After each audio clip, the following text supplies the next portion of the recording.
요즘은 어디를 둘러봐도 반미 가지고 장사하려는 사람은 없어요. 근데 이제 전체적으로 반 트럼프를 가지고는 엄청나게 장사질을 하고 있죠. 그러나 이제 그 3,500달러를 예를 들면 이게 껌값이에요. 가만히 따져보면은. 이게 캐드언을 보면 알 수 있습니다. 이제는 싸구려 민족주의를 끝내야 될 때입니다. 오늘 그 같은 이야기를 좀 살펴보도록 하겠습니다. 10년 동안 3,500달러. 이게 일단 기부나 갈취가 아니죠. 투자죠. 더 중요한 거는 이 트럼프와의 딜이 있기 전에 이미 그 수준에 육박했어요. 우리가 연간 200억 달러를 넘어서고 있어요. 그러면 10년이면 2천억 달러 아니야. 근데 계속해서 미국과 관계가 깊어지고 경제 규모가 커지니까 지금 추세가 이어지면 10년에 3,500달러 간다고요. 거의 그 수준 가 있어요. 트럼프가 뭐 이익의 90%가 미국 몫이다. 이건 트럼프 그냥 막 나오는 말이에요. 그 사람 엉터리 소리 가끔 하잖아. 당연히 미국 상법 체계랑 어긋나죠. 미국은 우리랑 달리 예를 들어서 주식을 발행할 때 이 주식에 대해서 권한을 마음대로 정할 수 있어요. 우리는 뭐 보통주, 우선주 이렇게 딱 갈라져 있잖아요. 예를 들어서 조금이라도 더 배당을 받으려면 의결권을 포기해야 된다든지. 미국은 그런 게 아니에요. 예를 들면 미국에서 이제 그 벤처 같은 거 할 때 주식 옵션을 걸을 때 이런 식으로 한다고요. 자본을 댄 사람은 1주당 1달러에 샀는데 옵션을 가진 사람은 1주당 0.01달러에 살 수 있어요. 100분의 1로 혹은 1000분의 1로.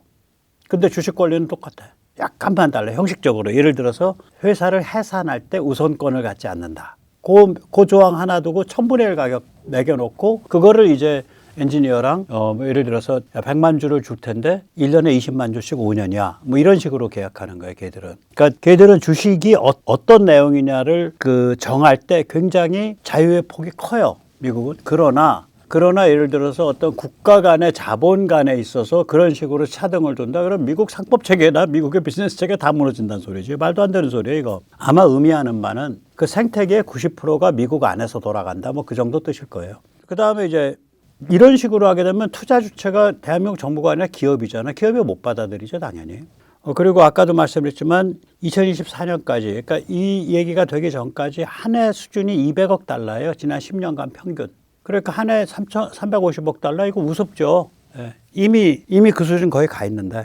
그리고 우리가 한 해 350억 달러 정도 해야 되는 이유가 좀 있습니다. 2024년 일본의 대미 직접 투자 누적액이 8,192억 달러예요.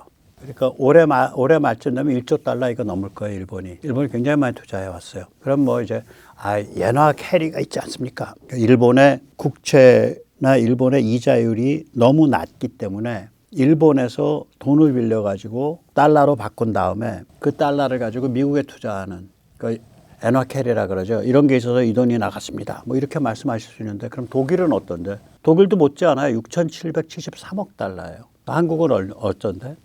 2천억 달러예요. 일본의 4분의 1, 독일의 약 7분의 2 정도 됩니다. 그런데 대미 무역 흑자를 보면 한국이 일본이나 독일보다 못하지가 않아. 660억 달러고 아마 작년에 지금 통계 아직 안 나왔을 텐데 거의 1,000억 달러 가까이 될걸요. 그럼 작년에 600억 달러 선을 넘은 게 작년 여름에 넘었어요. 그 후로 6개월이 더 있었거든. 그러니까 한 8, 900억 달러는 하지 않았을까? 모르겠어요. 이거 아시는 분 있으면 좀 적어주세요. 제가 구글에서 못 찾겠더라고. 일본은 2024년에 685억 달러. 우리랑 뭐 개찐 도찐이에요. 독일도 어떻게 이제 그 달러 환율을 계산하냐에 따라 다른데 720억에서 760억 달러입니다. 우리랑 뭐 많이 차이 안 나요. 그러니까 우리가 독일, 일본과 같은 급의 대미 무역 흑자를 누리고 있다고요. 그럼 당연히 미국에 대한 투자도 독일, 일본과 뭐 급은 같지 않더라도 인구 좀 생각해서 독일, 일본의 한 절반 정도는 가야지. 그러면 우리가 10년 후에 3,500억 달러 투자해서 지금까지 해서 5,500억 달러 누계 해서 됐다고 쳤을 때 일본은 그럼 그때 어디 가 있냐? 우리의 3배쯤 가 있어요. 1조 5천억 달러쯤 가 있을 거라고. 일본의 추세를 보면. 독일도 거의 묻지 않을 거예요. 1조 2, 3천억 달러. 우리의 2배 반. 그러니까 이게 그걸 두고 뭐 트럼프가 뭐 우리한테 돈을 갈취해서 가고 있다. 아니 트럼프 얘기 나오기 전에도 이미 1년에 200억 달러씩 하고 있었는데 뭘. 그리고 미국에 투자해서 찍어 먹을 게 많잖아. 그럼 당연히 기업 입장에서는 투자하려고 그러죠. 별로 뭐 그렇게 나쁘지 않아요. 저는 한미 공동 윈윈 모델이 등장하고 있다고 생각을 합니다. 연어는 반드시 회귀합니다. 한국이 다 털려서 빈집이 되는 일은 발생하지 않습니다. 또 한국이 캐나다와 같이 미국에 일방적으로 종속되는 일도 발생하지 않습니다. 캐나다는요, 트럼프가 51번째 주라고 부르고 주지사라고 부르잖아요. 그 캐나다 수상을.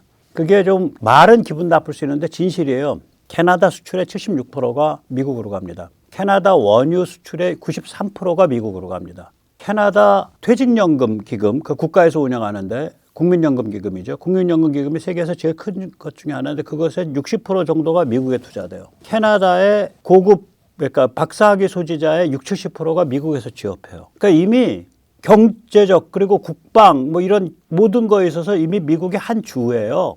캐나다 미국 못 벗어납니다, 저거. 근데 자꾸 이제 옹알옹알거리니까 야 그러지 말고 시원하게 주로 들어와 이렇게 해서 지금 밀고 당기고 있는 거죠. 예.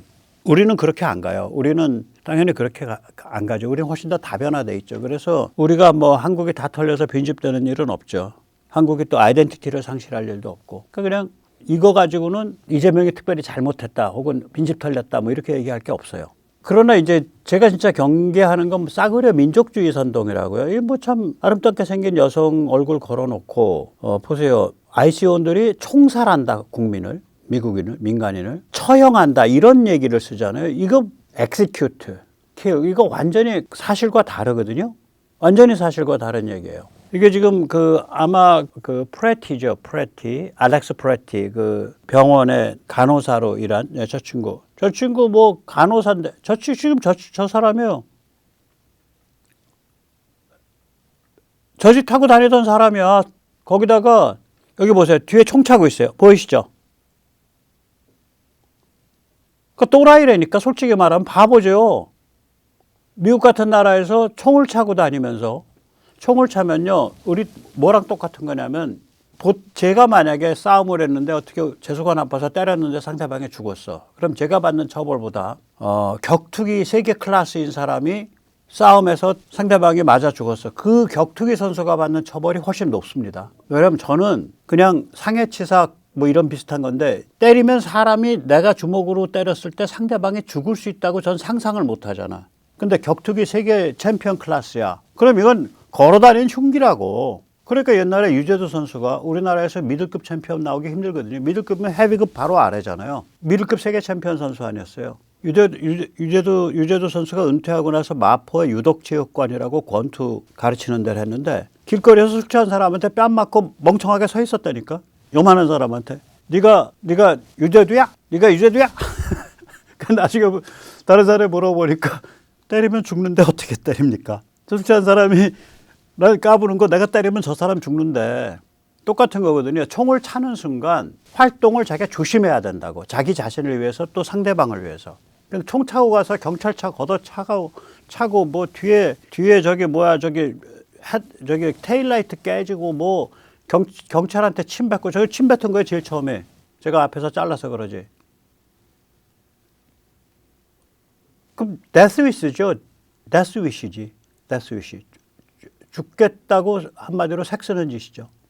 주지사와 시장의 폭동을 선동하고 주지사와 시장의 연방 요원들에 대해 협조하지 말라라고 경찰에게 지시하고 경찰에게 제가 빠뜨렸어요. 돈과 인력으로 조직화된 좌빨 저항 세력이 활동하고 정치인과 연결된 소말리 사기 조직이 도시를 장악하고 있고 이런 상황에서 당연히 비극은 정해진 수순이죠. 강행이냐 퇴각이냐 선택만 남을 뿐인데 강행을 해도 문제고 퇴각을 해도 문제예요. 그 딜레마죠. 자, 이런 사정인데 마구잡이로 쏴주겠다. 오케이, 그럼 이제 이건. 야, 그거 백모 말이야. 그거는 총 맞아 죽기 11일 전에 있던 일이야. 지금 총 맞아 죽은 거 가지고 얘기하고 있어. 오케이.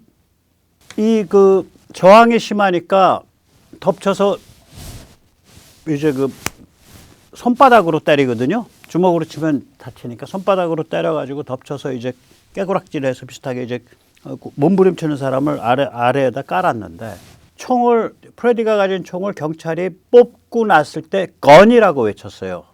그러고 나서 그러니까 이게 막 그냥 그 자동차 빵빵빵빵 하는 그 소리 뭐 휘를 호루라기 부는 소리에서 무지하게 좀 날카로워져 있고 밤에 잠도 못 자잖아. 저기 그 호텔 습격하고 그러잖아 얘들. 그러니까 건이라는 소리를 듣고 총을 쏘기 시작을 한 거예요. 2명이. 그러면은 미국은 어떠냐면 그 정황에서 총을 쏠 합리적인 근거가 있냐. 근데 합리적 근거라는 게 상대방 총을 봤다 이런 게 아니에요. 굉장히 경찰 측의 이게 사법 집행 측에 유리하게 해석이 돼요. 합리적이라는 근거가. 그래서 예를 들어서 지금 루머 중에 하나는 야, 그 알렉스 프레디가 그 명품 총 그 시그 사우어 P320 갖고 있던데 이 총이거든요.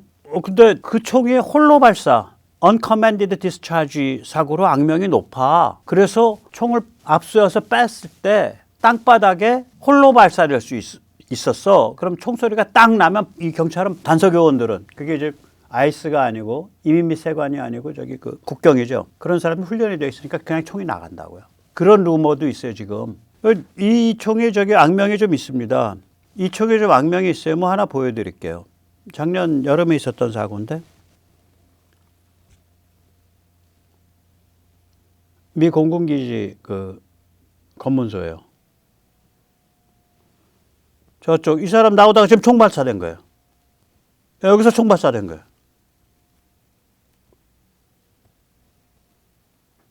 이 총이 그 굉장히 민감하게 발사된다. 그래가지고 부상도 여러 명 있었고 이게 뭐 미군에서도 많이 쓰고 그러는데 좀 악명이 있는 총이에요. 그런 면에서 홀로 발사 악명이 있다고요. 여기서 잠시 세계 탈출 안내 말씀 좀 드리고 또 이어가도록 하겠습니다. 예, 좋아요, 구독은 반드시 좀 해주시고요. 여유가 있으신 분은 뭐 회원 가입도 좀 해주시고, 예, 도와주시면 보다 좋은 컨텐츠로 찾아뵙는데 커다란 힘이 됩니다. 감사합니다. 자, 그렇게 해서 이제 싸구려 민족주의 내세워서 트럼프 나쁜 땡땡 뭐 이렇게 해서 이제 좌우막론하고 뭐 조중동까지도 어떤 날은 트럼프나 미국 그 이런 관점을 좀 설명을 제대로 해주다가 어떤 날은 싸구려 민족주의 또 나발 불고 하여간에 개판이죠. 예. 그래서 사람들은 또 많이들 그렇게 알고 있잖아요. 일반 사람들은. 그러나 한미동맹은 대세죠. 리짜밍도 감히 거스르지 못합니다. 이 몇 가지 이유가 있는데요. 일단 우크라이나 전쟁과 트럼프 2.0을 계기로 반중 압박이 더 거세졌죠. 이 한국 사람들이 글로벌 군사지정학 바람 부는 거에 대해서 굉장히 민감해요. 그런데 이에 대한 중국의 대응은 저지능 무전략이죠. 러시아를 계속 그대로 지지하고 있고 서태평양 즉 동아시아에서의 도발 그대로 하고 있고 대만 압박쇼 그대로 주기적으로 쳐버리고 지금 중국을 문제를 해결하려면 또 근본적 개혁을 해야 되는데 후코우 그러니까 그 호적 옮기는 거 후코우를 못 옮기게 해놓으니까 농민공이 말하자면 현대판 농노잖아요. 불법 체류자. 그다음에 자유화를 좀 해야 되고 그래야 임금이 올라가고 그래야 내수 기반이 사는데 그러면 이제 공산당 체제 무너지니까 안 하죠. 열심히 숙청 중이죠. 그리고 자기들의 중동 최대 맹방인 이란이 박살나고 있는데 실제로 모르쇠 했고요. 마두로가 체포당하고 있는데도 실제로 모르쇠 했고 뭐 성명이나 좀 내고 그다음 모르쇠죠. 이런 상황에서 리짜밍이나 좌빨이 중국 품에 못 가요. 겁이 나서 못 가죠. 이 중국이 기세등등하고 잘 나갈 것 같으면 중국은 뜨는 애, 미국은 지는 애. 어차피 중국이 이기는 게임이야. 그럼 그 전에 저기 문재인이가 했던 것보다 더 가요. 중국 품으로. 여기서 못 간다고. 두 번째요. 일본이 미국 안보 전략 NSS, National Security Strategy, 미국 국방 전략 NDS, National Defense Strategy에 제시된 전략에 대해서 일본이 적극 호응하고 있죠. 일본은 뭐 여기서 조국이 무슨 뭐 죽창 이렇게 뭐라고 떠버려도 일본은 거의 지난 80년 동안 최근까지 1945년 이후로 평화주의 무임승차 전략이에요. 예를 들어서 몇 가지 퀘스천을 내보죠. 1959년에서 1984년까지 25년에 걸쳐서 일본이 무슨 짓을 저질렀을까요? 10만 명 제일 동포를 북송해줬죠. 인도적 이유를 들어서. 그래서 정부가 나서서 하면 나중에 책임이 있을까 봐 적십자사를 내세웠죠. 그게 아베 뭐 할아버지인가 뭔가 외할아버지인가 되는 기시가 한 짓이죠. A급 전범이어서 죽을 뻔하다가 메가더가 살려준 사람이죠. 왜 그거 했을까요? 북한이 연명할 수 있는 빨대를 박아준 거예요. 10만 명이가 있는데 한 명당 1년에 5,000달러 보내면 5억 불이 현금이 꼽힙니다. 1년에 5억 불씩 10년이면 50억 달러고 평균 50년이면은 50억 달러 곱하기 50년 하면 2,500억 달러입니다. 한 3,400조 되는 거예요. 예를 들면 뭐 줄여서 100조, 200조. 햇볕도 이런 햇볕이 없어 퍼주기가. 다른 예를 또 들어드리죠. 1972년 2월 달에 닉슨과 모택동이 만납니다. 거기까지인데 그 다음에 서방 측에서 호로록 달려 들어가서 바로 국교 정상화를 한 게 일본이에요. 대만이 일본의 앞마당인데도 불구하고 바로 했어요. 미국은 국교 정상화가 꽤 늦죠. 그 다음에 90년인가 79년인가로 늦죠. 그 다음에 월남 패망이 이제 확정이 됐어요. 월남 패망은 뭐 몇 4월인가 뭐 좀 늦었는데 이른 봄에 아직 월맹일 때 북쪽 뭘 맹하고 관계 정상화를 맺었어요. 75년도 이런 봄에. 그러니까 일본은 평화주의 그리고 미국 안보우산 아래서의 무임승차 그걸 위해서 연습 문제로 무기를 개발하지 진심으로는 안 해요.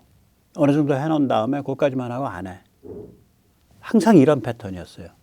그러니까 일본의 군국주의 어쩌고 저쩌고 그건 웃기는 얘기예요. 그런데 이제 이게 미국의 반중 포위망이 점점 강해지고 중국이 굉장히 위험하게 발작을 하고 중국이 북한을 내세워서 발작을 하고 아니 신의주와 베이징이 600km밖에 안 되는데 북한이 그 무서운 미사일과 핵무기를 갖춰. 그럼 그 중국이 승인을 하고 중국이 도와주지 않으면 그 일이 벌어지겠어요? 아니 그냥 상식적으로. 그래서 저는 장유샤도 안 좋아해. 왜냐면 장유샤가 2012년, 11년인가 12년부터 그 북부전구 사령관인가 뭔가 했어요. 북부전구가 북미사일 개발에서 핵심적인 역할을 하죠. 그거는 2013년 초에 그 힐러리 클린턴이 미 국무장관 그만두고 직후에 골드만삭스에서 비공개 강연할 때 그 비슷한 얘기를 하죠. 이민해방군 이런 얘기를 북한과의 관계. 그럼 이민해방군의 어느 전구랑 관계했겠냐고요. 북한이. 당연히 북부전구죠. 장유샤는 매파로 꼽힙니다. 예. 요새 뭐 이상해져가지고 장유샤가 마치 개혁파인 것처럼 장유샤 매파고요. 장유샤 저기 부주석 되기 전에 군사위 부주석 되기 전에 한 게 중국군 현대화를 위한 중국 병참 및 방사청을 관리하는 그러니까 무기를 사들이고 무기를 개발하는 그 부서에 총책을 했어요. 그래서 이렇게 일본이 한 80년 동안 평화주의 무임승차 전략이라고 이게. 그런데 그 중국이 워낙 저러니까 미국의 이제 명제는 그거잖아요. 미국의 NDS 국방전략에 나온 명제는 이거죠. 제1도련에서 중국을 거부 억제하자. 그러니까 Denial, Deterrence. 그러니까 한국과 일본 너희 함께 말뚝 박자. 거기 보면 이제 그 Indo-Pacific Alliance and Partner 이런 얘기가 계속 나오니까. 그래서 이제 올해 3월부터 일본이 장거리 신형 12식 지대함 순항 미사일을 배치를 시작을 합니다. 사거리가 900에서 1200km예요. 우리가 여기에 이제 버금갈 수 있는 게 우리는 함대지로 거꾸로 배에서 땅으로 쏘는 거. 네, 그게 있죠. 저 현무3를 변형한 해성2. 또 지대함은 해성2가 있고 사거리는 짧지만 우리는 한 500km 정도를 보통 하죠. 서해동에 이걸 생각을 해서 초음속 대함 미사일, 지대함 미사일 이런 것들이 있죠. 일본은 이걸 이제 깔기 시작하는 거예요. 이거는 상상도입니다. 원래는 이런 그림이어야 되는데 일본이 이런 걸 공개를 잘 안 해요. 그래서 실제로 동영상을 보면 옛날 타입 12식이 발사돼요. 한번 직접 보세요. 이게 이제 신형이고요. 동영상 나가는 건 이거는 옛날 거더라고. 최근에 올라온 저게 날개가 작잖아. 지금 건 날개가 커요. 멀리 가요. 900에서 1200km. 네. 아마 그걸 거요. 그러니까 비행 그 코스가 높게 날아 올라가면 한 1200 가고 좀 낮게 가면 900 가고 뭐 그런 걸 겁니다. 또 이 리짜밍이 거스르지 못하는 이유, 우크라 전쟁과 트럼프에 대해서 반중 압박 더 강해진 거, 그 다음에 일본이 저렇게 움직이고 있는 거. 그러니까 뭐 죽창 같은 얘기를 전혀 못 하잖아. 지소미아 없애자는 얘기 전혀 못 하잖아. 한미일 삼각 체제를 약화시키겠다는 얘기를 전혀 못 하잖아요. 그 다음에 글로벌 군사지정학 정세에서 트럼프가 연속 승리하고 있죠. 우크라이나에서 지금 러시아 완전히 수렁에 빠져 있거든요. 그리고 미국은 착한 경찰로 둔갑했잖아. 뭐 전쟁은 유럽이 다 알아서 돕고 하고 있지. 그리고 뭐 우크라가 자기들도 뭐 그냥 물러설 수 없으니까 끝까지 한다는 거 아니야. 그러니까 야 푸틴아, 네가 좀 착해져야겠다. 네가 착해지면 내가 중간에 다리 잘 놓을게. 뭐 지금 미국 포지션이 그거잖아. 그러니까 어떤 그 긴장을 관리해주는 셈이 된 거죠. 결과적으로. 정말 트럼프가 그렇게까지 생각했는지 모르겠는데. 그 다음에 중동 바로 정돈이죠. 2023년 10월 7일 이후에 하마스 정리 시작했고, 그 다음에 헤즈볼라 정리했고, 그 다음에 시리아가 정리됐고요. 2024년 말 2025년 초에. 그리고 2025년 6월에 이란이 무력화됐고요. 2025년 말 2026년 초에 이란에 지금 체제 위기가 3만 명이 숨진 그런 대규모 저항이 있어서 지금 미국이 군사적으로 포위해 놓고 얘 목을 언제 따나 지금 어떻게 따나 고민하고 있는 상태죠. 또 서반구가 바로 정돈돼 가고 있죠. 예, 베네수엘라 그다음에 그거 딱 떨어지고 나니까 파나마 대법원이 굉장히 중요한 판결을 했어요. 이거 제가 한번 따로 다루려고 그러는데 미국이 파나마 운하 내놔 그러니까 그 리카샹의 그 홍콩 기업이 파나마 운하뿐만 아니라 전 세계 항구 한 20여 개를 관리하고 있는데 그거 전체를 매물로 내놨어요. 국제시장에 200몇억 달러에 230억 달러에. 그런데 그걸 중국 정부가 야 너 네 맘대로 팔아 임마 너 못 팔아 하고 주저앉힌 거야. 그러니까 리카샹은 이제 돈 건질 수도 없어. 그 영어권 팔면서 그동안 시설도 하고 운영도 해왔으니까 영어권 팔 수 있잖아요. 그걸 못 하게 됐어. 앉아서 이제 한 30조, 40조 날린 거예요. 중국에 팔지 말라니까. 그 다음 무슨 일이 벌어지냐. 파나마만이 아니라 한 20여 개 전 세계 항구에 대해서. 제일 큰 건 파나마겠죠. 제일 전략적으로 중요한 건. 그 다음에 파나마 대법원이 엊그저께 그 처음에 그 중국계 기업에 그 내준 것 자체가 그게 잘못된 일이야 라고 판결을 해버린 거예요. 그러니까 원인 무효 판결한 거지. 그러니까 리카샹만 돈 날아갔고 운하는 이제 미국으로 넘어가는 거예요. 그리고 이제 조금 있으면 쿠바죠. 지금 미국이 쿠바에 그 원유를 판매하는 에너지를 판매하는 회사는 나라는 또 저거 때리겠다 그랬지. 보복관세 2차 제재한다고. 그 다음에 캐나다, 멕시코 뭐 이런 거. 그다음 북극권 바로 정돈. 예, 그린란드에 대한 미국의 영구적 접근권이 지금 그 얘기가 되고 있죠. 덴마크는 아직도 방방 뜨고 있는데 뭐 결국 될 겁니다. 그리고 미국이 허브가 된 서태평양 육국 안보 체제죠. 그러니까 우리랑 일본이 직접적인 안보 조약은 없지만 미국, 한국, 미국, 일본 그래가지고 결국 3국 안보 체제가 만들어지고 또 마찬가지로 미국, 대만이 있어서 일본, 대만이 만들어지고 뭐 그런 거죠. 미국, 필리핀이 있고 미국, 한국이 있고 미국, 일본이 있으니까 결국 필리핀 같이 오는 거고 오스트레일리아는 맨 아래 원래 불침 항모라는 용어 Invincible Carrier라는 용어가 2차 세계대전 즉 태평양 전쟁 때 오스트레일리아를 두고 한 말입니다. 맨 아래 버티고 있으면서 이제 발진기지 역할을 해주고 이제 그 전체 그 뿌리 역할을 해주는 거죠. 예. 그래서 이 그 서태평양 육국 안보 체제가 이제 점점 더 강화되고 있죠. 자, 이 상황에서 뭐 리짜이밍 더블당에 뭐 어떻게 옴치락달싹을 못 하는 거예요. 그거 하면 골로 가는데. 예. 참 팔자가 센 거죠. 그래서 이제 한미 동맹에 대해서 좀 다시 생각을 해야 됩니다. 여기 제가 저 나름대로는 굉장히 중요한 지금 말씀을 드리고 있다고 생각을 합니다. 저는 한미 동맹은 원래 이제 한미 상호 방위 조약 군사 동맹이죠. 1953년에 가조약을 했고 1954년에 이제 정식 비준이 됐고 그러니까 1954년 정식 비준을 전제로 하면 그게 1월 말 2월 초에 됐으니까 지금 2026년 기준으로 해서 지금 이 시점이 딱 72년, 만 72년 된 겁니다. 오늘 정도가. 오늘 내일 뭐 요 정도 무렵이. 만 72년이 된 거고요. 가조약을 기준으로 하면 이제 73년 뭐 이렇게 되는 거죠. 그 한미 상호방위조약이라고 불리는 군사동맹을 넘어서 경제동맹, 문화동맹 뭐 이렇게 막 번져가요. 여러 차원으로.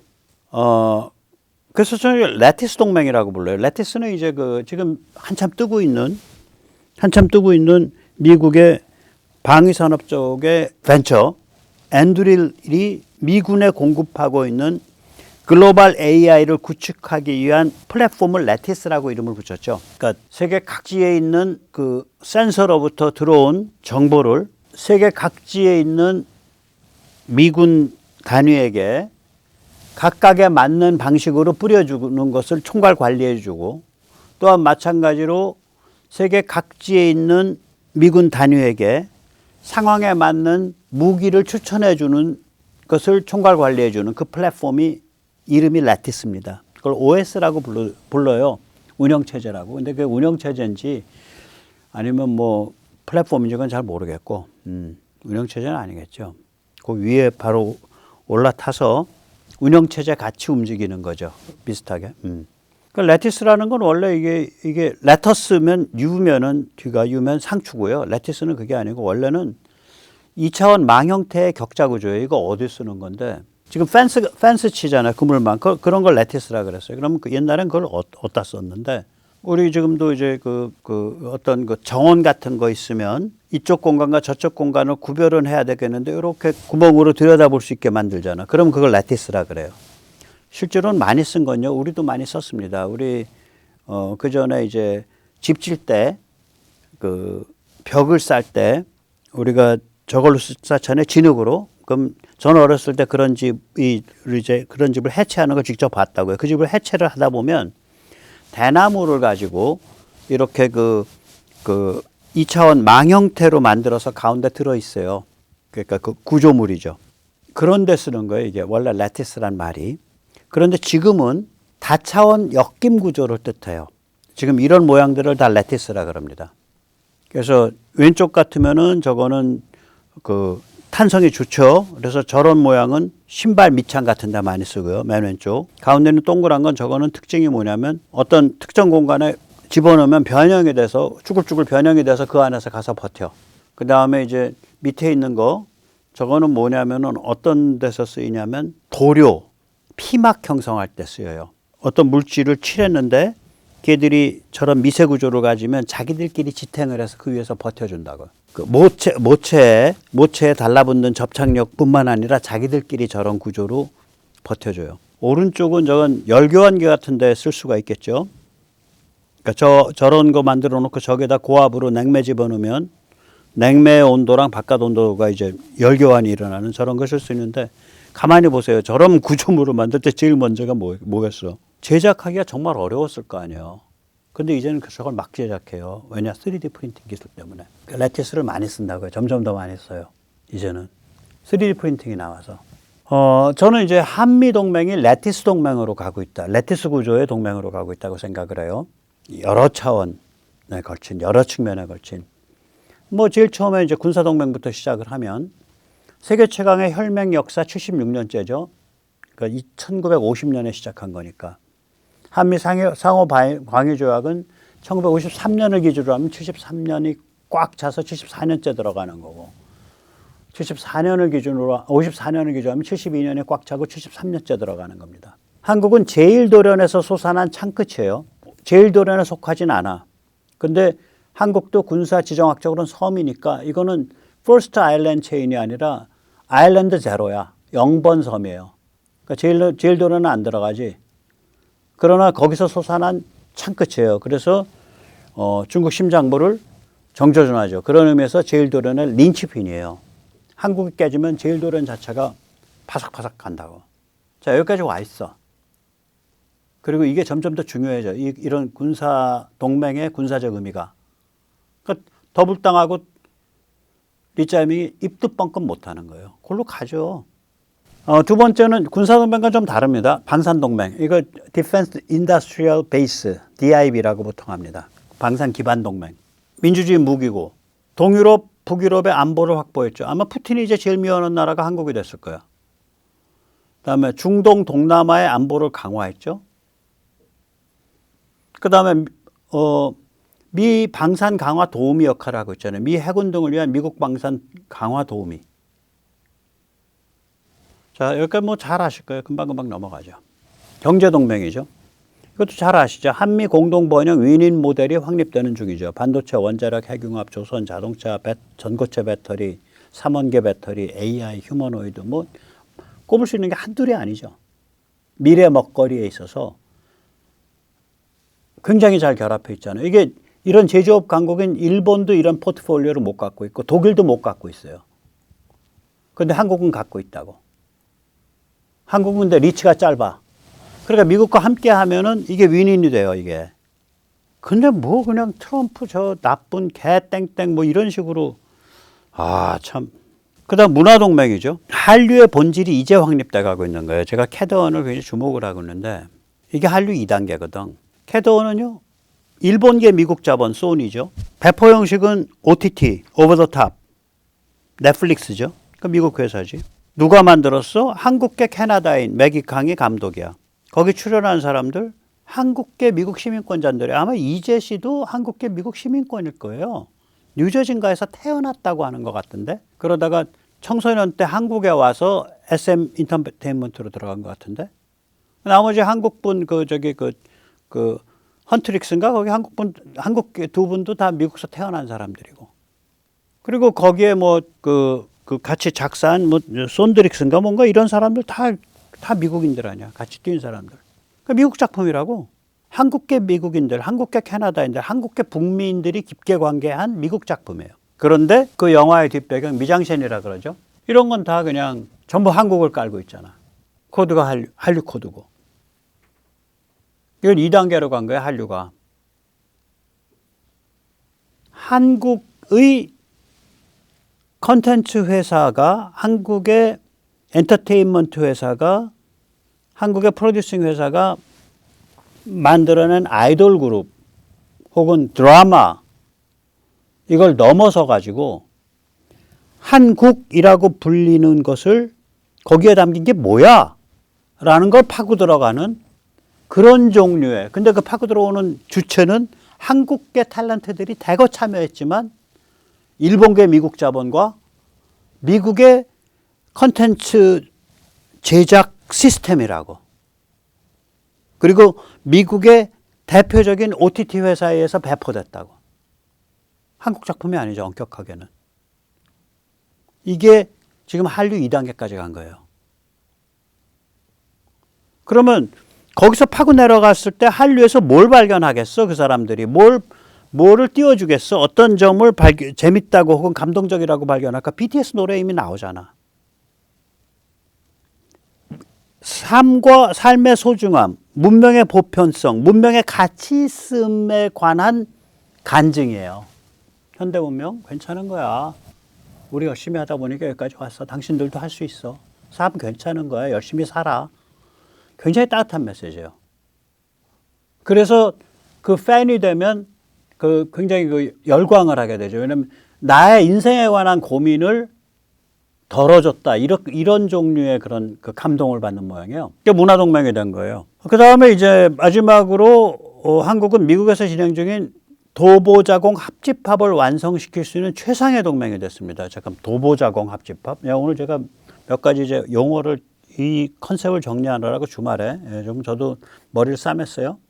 도보자공 길어서 그래요. 도덕적 보수주의와 자유공화주의 합집합이에요. 교집합이 아닙니다. 교집합이라는 건 내가 도덕적 보수주의를 삶의 원칙으로 살면서 동시에 자유공화주의자야. 그러면 교집합이에요. 그런데 내가 도덕적 보수주의자이거나 혹은 내가 나 자유공화주의는 아직 잘 모르겠고 근데 내가 자유공화주의자야. 그런데 나는 뭐 기독교 도덕적 보수주의랑은 좀 거리가 멀어. 그럴 수 있잖아. 어느 경우든 들어와라 이거지. 트럼프 최대의 업적은 뭐냐면요. 도덕적 보수주의든 자유공화주의든 둘 중 하나면 우리 편이다 이거요. 기독교 복음주의를 기둥으로 삼았는데 동성애자 베센트, 트럼프 정부의 지금 최고 실권자 중에 하나 아닙니까? 스캇 베센트 재무장관. 그 사람 동성애자거든. 그다음에 트럼프를 위한 게이 모임, 게이스 포 트럼프. 이게 지금 게이스 포 트럼프 저거라고요. 그 로고예요. 그래서 뭐 한국은 뭐 동성애 쪽에서 이런 정도로 그 성숙한 사람들이 없으니까 뭐 동성애자를 띄우자는 게 아니라 불교든 가톨릭이든 무교든 기둥은 아마도 그 기독교 복음주의, 기독교 보수주의 불나게 될 거예요. 저같이 교회 문턱 바깥의 사람들, 그 주변에 붙지, 그 기둥 주비를 같이 한 캠프라고 이게. 또 불교 사람들도 굉장히 잠재적으로 많죠. 그래서 뭐 불교 신도회장을 누구지? 광우병 다 걸려서 다 한국 사람 다 멸종한다고 울부짖었던 서울대 우희종이가 불교 신도회장이랬는데, 아유, 참, 스님들도 정신 차리셔야죠, 예. 자, 이 트럼프를 보면요. YMCA 노래 틀어놓고서 유세 많이 하거든. YMCA 노래가 동성애 노래입니다. 저게 YMCA 그러면 동성애 노래예요. 저게 동성애자들의 남성 동성애자들의 앤심이라고 불려요. 국가 혹은 최애창곡. 1978년에 저 동성애 그룹이 만들어냈거든. 우리가 이제 한국은 그런 걸 잘 몰라가지고 그런데 I left my heart in San Francisco. 나의 심장, 나의 영혼을 샌프란시스코에 놓고 왔네. 그 노래도 대표적인 동성애 곡이에요. 그 두 명이 같이 지었는데 그 두 사람이 동성애자죠. 예. 그래서 저 노래를 트럼프가 저기 그 요코스카에 가서 미국 항모 탔을 때 저 노래 틀어놓고 저기 미 항모에 가서 했단 말이에요.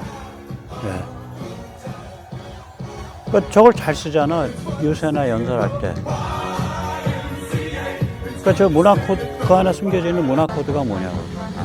그거를 알아서 몰라서인지 몰라도 김해공항에 트럼프 도착했을 때 영접한다고 군악대가 연주한 게 YMCA야. 웃기죠? 예. 어쨌거나 이 사람의 최대 업적 중에 하나가 이게 그 자유공화주의와 기독교 보수주의 두 개를 하나의 그 양립하는 큰 기둥으로 세운 거예요. 예. 그 두 개를 합집합으로 유니언이죠. 유니언이 합집합이거든요. Union of Moral Conservatism and Free Republicanism 그렇게 되겠죠. 예. 대단해. 자, 이런 일이 벌어졌어요. 이제 레티스 동맹이 됐어. 한미. 그러면 뭐가 벌어져? 한국 정치가 중심이 바뀌어요. 한국 정치의 중심은요, 대통령과 국회였었거든요, 이때까지. 그게 아니라 이제 한미 레티스 동맹으로 바뀌는 거예요.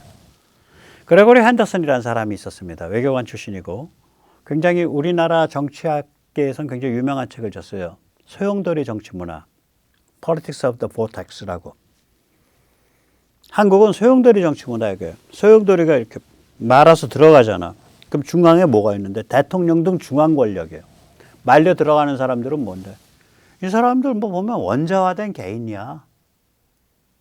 그러니까 대통령 등 중앙 권력을 향해서 빨대에 빨리듯이 쫙 말려서 그냥 지루를 발광을 하면서 그 안에 빨려 들어가는 그런 구조다라고 1968년 책에서 말했어요. 그러니까 실제로 그런 면이 있고. 대권 먹어야지 이거 아닙니까? 대권을 먹는다고. 아마 리짜이밍이도 그렇게 생각하고 대권을 위해서 평생을 달렸겠지. 근데 지금 등장해 놓은 건 뭐야? 리짜이밍의 정권 잡고 나서 등장하고 있는 건 레티스 정치 문화예요. Politics of Lettuce예요. 혹은 Politics of Lettuce Alliance. 혹은 두 개 합쳐서 랄라이언스. L 따갖고. 랄라이언스 정치 문화거든요. 소용돌이 정치 문화에서 레틱스 정치 문화로 바뀐 거예요. 그러니까 이건 뭐냐면 이 대통령이나 국회 바깥으로 무게중심이 지금 퍼져 나가고 있는 거예요. 아니 쿠팡 사회이사 케빈 워시가 미 연준 의장이 되는 그런 세상이라고. 기업이 더 이상 리짜이밍과 더블 땅을 바라보는 게 아니라 미국과 함께 하죠. 그렇게 되는 거죠. 이재용의 이건희 컬렉션 워싱턴 전시회에 뭐 거기 저 누구야 저 사람도 갔고 정의선도 갔고 이재용이 저 연설하면서 이재용 회장이 울먹울먹 했다며. 미 정관계 거물들이 줄줄이 나타나고 한화가 미 육군기지 안에 화약 원료 공장을 짓고 한화가 미 국영조선소를 불아맡아가지고 미국에 조선소를 오픈하고 이건 탈소용돌이 현상이죠. 그러니까 리짜이밍과 더블 땅의 소나기 바깥으로 막 새나가는 거예요. 이게. 그러면 이게 빈집털이게 되지 않냐. 빈집되는 거 아니냐. 다 기업들 다 바깥으로 도망가서.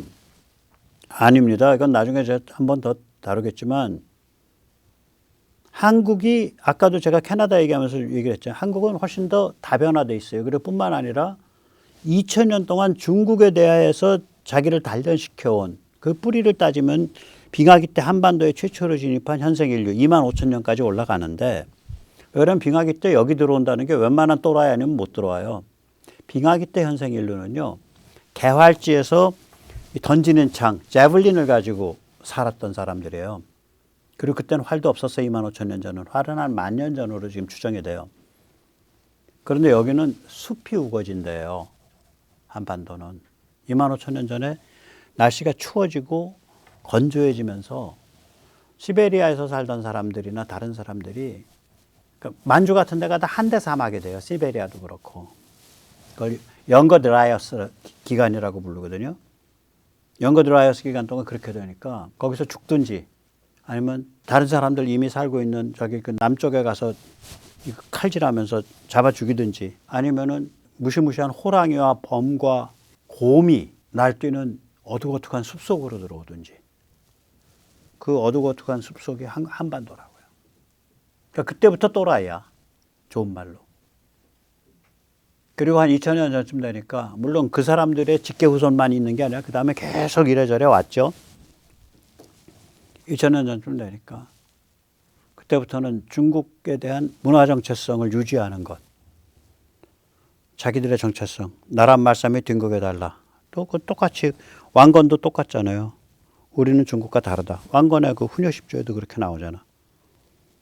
그런 컨셉을 가지고서 자기를 지켜왔다고. 그래서 이 문화가 베이스가 된 그 베이스가 한국의 기업의 삼성, 현대의 마지막 자산이에요. 이 베이스를 상실하면 삼성이나 현대가 아무리 세계에 가서 반짝 한 20년 해먹는다 그래도 망해. 근데 이 베이스에 뿌리를 받고 있으면 계속 갈 수 있어. 그래서 연어는 반드시 돌아옵니다. 해외 투자하면요, 반드시 돌아와요.